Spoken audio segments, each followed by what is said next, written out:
Yeah, so took a big break with this calendar.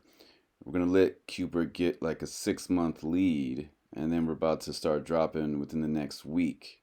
We're gonna start dropping daily again. We're gonna get the pace back going back up. Now, if you noticed, this was the last tutorial we just dropped. This scribble two click, and then the scribble two click twiddle variation too that can go even faster. You notice that this is based off of the kind of chirp flare where the chirp would be here and then the flare would be here. And then I added the scribble in, so it's like a scribble flare. But then I was like, oh, what happens if I add a twiddle or a two click in? And it's like, okay, the scribble two click.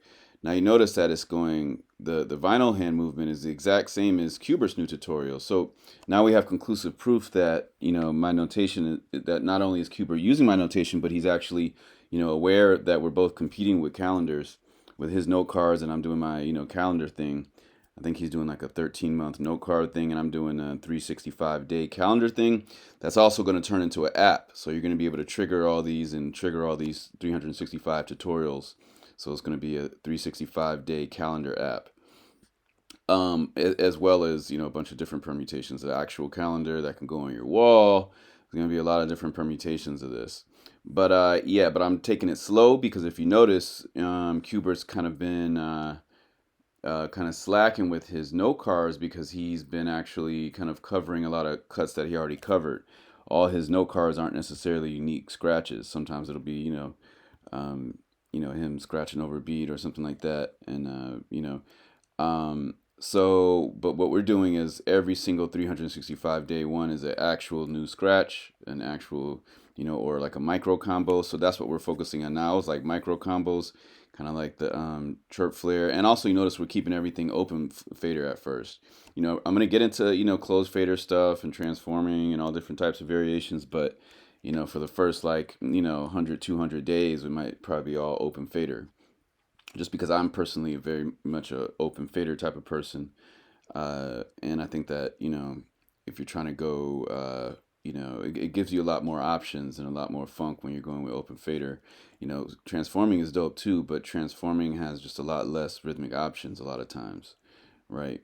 There's no wrong with sounding like the 80s or the 90s or whatever, but I'm working on my tasers. I never got the tasers down, which are basically like a type of backwards transforming. So when I do start dropping the closed fader tutorials, it'll be there'll be all types of stuff, tasers and all types of stuff in there, boomerangs, whatever. But yeah, so now we're gonna go into this. So the topic of today's lecture actually is actually wait, let me finish this. The topic of today's lecture is birthdays.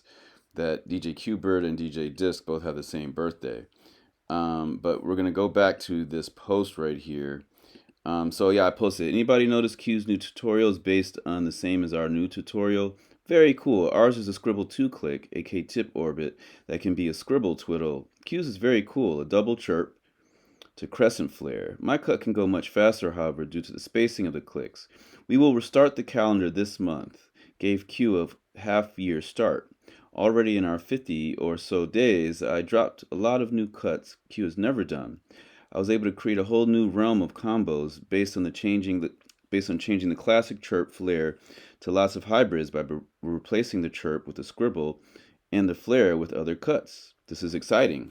So we're gonna do a lot of chin machine hybrids, all different types of hybrids, and all new stuff that some things that have been done, like we did the classic Cash Money scribble chirp, right? Not to be confused with the Joe Cooley, the Joe Cooley scratch, which sounds very similar.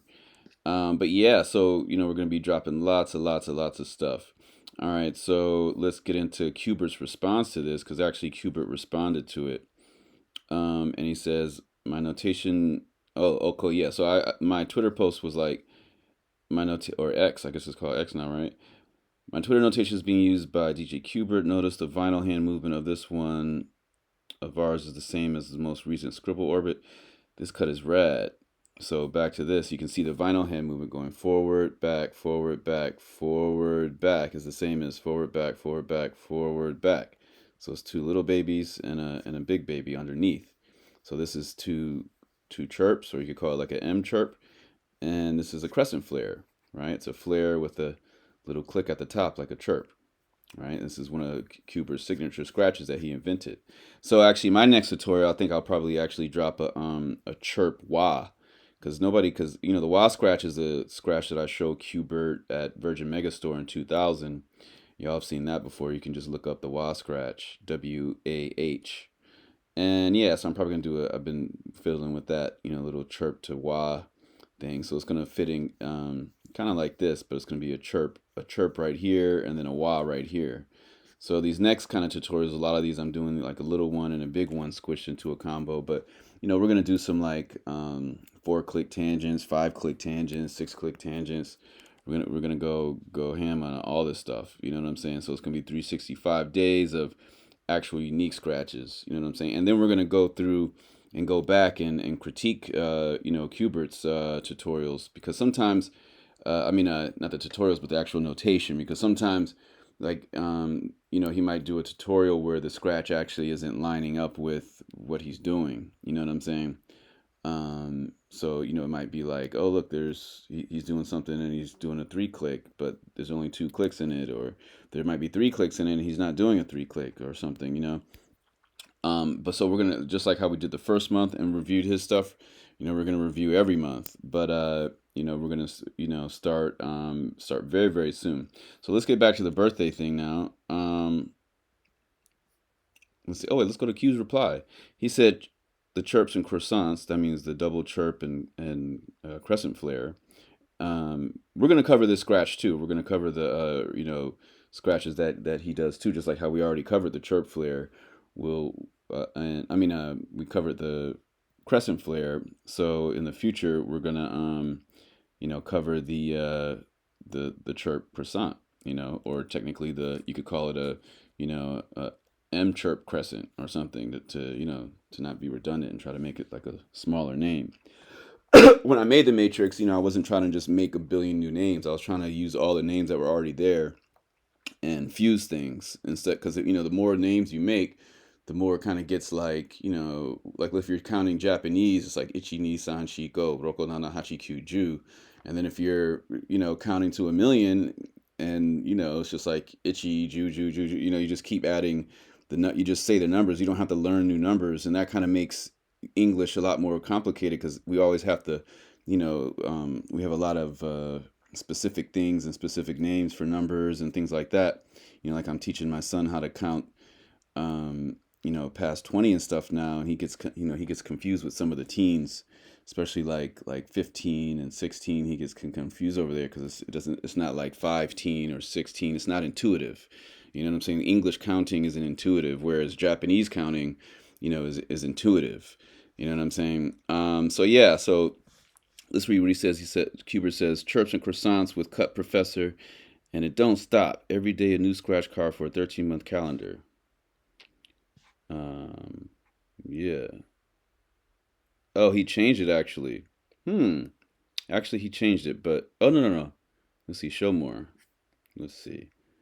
There's a reply. Oh, here we go. Here it is. Here's the reply. It says, nah, this scratch was inspired by Zeke Beats. He did this kind of style in my album Extraterrestrials in a track called Hovercraft back in 2016. Can't wait to see your new realm of stuff in a week or two. See, the thing about albums is you're punching in and cutting out, so you don't know what is what. And when you have a tutorial, you have the actual notation. It's more of like a scientific journal when you're uploading it, versus like something that's recorded. It's hard to tell what's actually happening, because a lot of things can sound actually the same. A lot of scratches can make the same rhythms, and especially if you got some effects on it, or or somebody could think it is one thing when it's actually something else. Because if they're not writing it down exactly. But 2 chirps and a chirp flare is very, very straightforward. So in the chirp flare, remember I did the tutorial, the secret link between the chirp flare and the 3-clicker. The chirp flares and 3-clickers have the same pattern, except the 3-clicker is going twice as slow with your vinyl hand. So you can think about chirp flares like that. So it's a lot like transforming almost chirp flares. There's so many clicks. It's just, the change of direction, there's no clicks, except the middle change of direction. Like every other change of direction, there's no click, basically. But yeah, so let's get this going. So yeah, I'm going to talk about these birthdays. So everybody knows that there's beef between Qbert and DJ Disk, right? But I just noticed that they have the same birthday. Look at that. DJ Disk and DJ Qbert have the same birthday. Did anybody know that? I'm like, what? Because on October 7th, it was like, oh, it's Qbert's birthday. Oh, it's Disk's birthday. You know, I saw people being like, happy birthday, Disk, happy birthday, Qbert. I'm like, wait a minute, they got the birthday in the same day? And yep. So it's a fun turntablist fact that I found, a little factoid. DJ Qbert and DJ Disk were born the same day. Two big different schools of thoughts. You know, both have invented so many scratches and are the foundation of modern turntablism, right, from the 90s. And, you know, or just, I'm talking about like 90s turntablism in general, you know, 90s, you know, because there's so many legends from every era. But, you know, these guys are two foundational, you know, legends, foundational for the, you know, art of turntablism. And yeah, I just think it's very, very interesting that you see Qbert's born on October 7th, 1969, and then 1 year later, DJ Disk was born on October 7th, 1969, right? So what's the chance of that? All right, what's the chance? All right, peace.